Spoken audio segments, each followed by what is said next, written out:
I want to talk about just a little supplement to some of the other things I've said. Everyone wants to be happy, right? And in America, happiness is directed by how much money you have, because with that money you get more goods and goods and services are designed to make you happy. That's why cars are status symbols. Instead of just everyone having a good, solid car that works really well and is really reliable, everyone's throwing cars around like, tissue paper. Then they want to get Porsches, they want to get Lexuses, not because they want good cars, but because they want status symbols, you know, on and on, because more money means you're a better person. Why? Because you competed for that money. Someone competed, your father, you, your mother, someone, maybe you yourself worked your ass off. You competed, you were ingenious, you were popular, you were charismatic, and you got lots of money. Or maybe it was just sheer chance and, absolutely illogic. But, no logical means that brought it to you. It was just serendipity. And what I'm trying to say is that this is a limiting perspective for the full scope and breadth of what it means to be human. And if you're going to have this idea, then the problem, the particular danger that lies in an economic premise of us for a society, is that the more money you have, the more it actually affirms you. You see what I'm saying? It's not like we have a system where you believe in a spiritual idea and maybe after 40 years that goal is obtained by some sort of social acquiescence to what you think is right.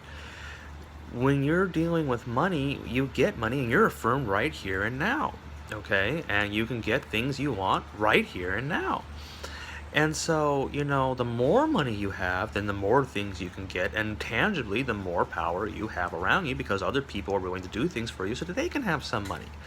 And, there are some real advantages to this idea. My main complaint is that I think this idea has outstripped its time. I mean, I think it's useful in some areas, but we are becoming evolved enough and self-aware enough as human beings that we don't need a relatively punitive and limited system of competition to get us out of bed in the morning or to achieve greatness.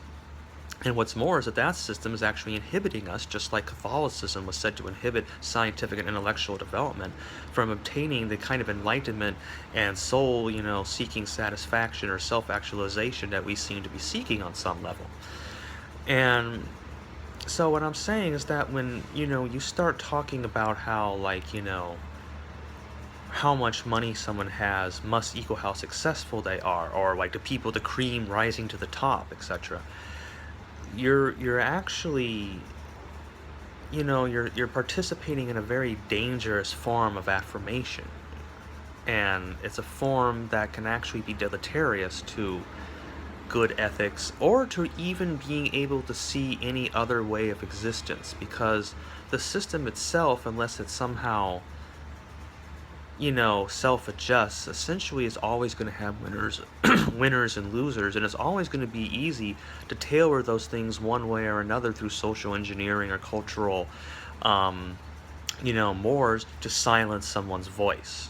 And once we're silencing people's voices, there's clearly something wrong.